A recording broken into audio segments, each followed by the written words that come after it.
চারটি মুরগি খেয়ে ভাত ঘুমে মগ্ন ছিল অজগর। কাক ভরে মুরগির খোয়ারে গিয়ে দৃশ্য দেখে চমকে গেলেন বাড়ির লোকজন। এখনো ভাত ঘুম দিচ্ছে খায়াতে। কয়টা খাইছে? 4টা। বাইরে চলছে টানা বৃষ্টি, এর মধ্যেই ভোরবেলা মুরগি ছাড়তে গিয়ে চাঞ্চল্যকর দৃশ্য। খোয়ারে ঢুকে পড়া বিশাল অজগর সাপ গিলে ফেলেছে চারটি মুরগি।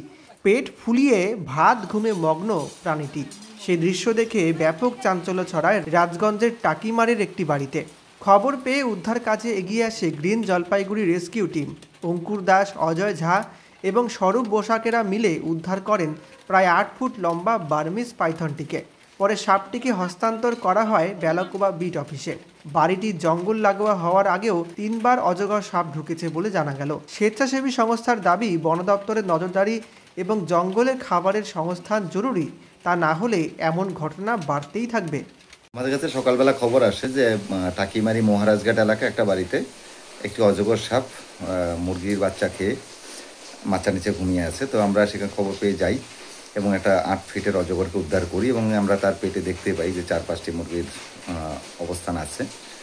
তো ওই বাড়ির মালিক গৌতম চক্রবর্তী প্রায় দেখতেন তার মুরগি নিখোঁজ হচ্ছে, হয়তো ভাবছেন যে কেউ চুরি করে নিয়ে যাচ্ছে। তো অবশেষে আজকে দেখা গেলো মাচার নিচে সেই অজগর সাপ মানে মুরগি চোর বসে আছেন, ভাত ঘুম দিচ্ছেন। তা আমরা তাকে উদ্ধার করি এবং বোদাগঞ্জ মানে গরিকোণ বিট অফিসের বিটবাবুর হাতে হ্যান্ডওভার করি। এবং এই বাড়িতে বিগত 2 বছরে 4 বার এ নিয়ে অজগর উদ্ধার হয়েছে। আজকেরটা যেমন মুরগির ঘরে, অন্যগুলো তার ঘরের পাশে উদ্ধার হয়েছিল। ফরেস্ট লাগোয়া এই এলাকাটায় বারবার কেন ফরেস্ট থেকে অজগর সাপ চলে আসে, এটা বন দপ্তরের একটু চিন্তাভাবনা করা উচিত। জঙ্গলের মধ্যেই তাদের যদি খাবারের সংস্থান হয় তাহলে তারা আর লোকালে আসবে না, এভাবে মুরগি খেয়ে নিবে না। তো এটা একটু বন দপ্তরে দেখা উচিত। আমরা তাদেরকে অনুরোধ করবো যে যাতে জঙ্গলেই এদের খাবারের পর্যাপ্ত ব্যবস্থা থাকে সেদিকে আপনারা নজর দিন। অঙ্কুর দাস, সাধারণ সম্পাদক, গ্রিন জলপাইগুড়ি NGO।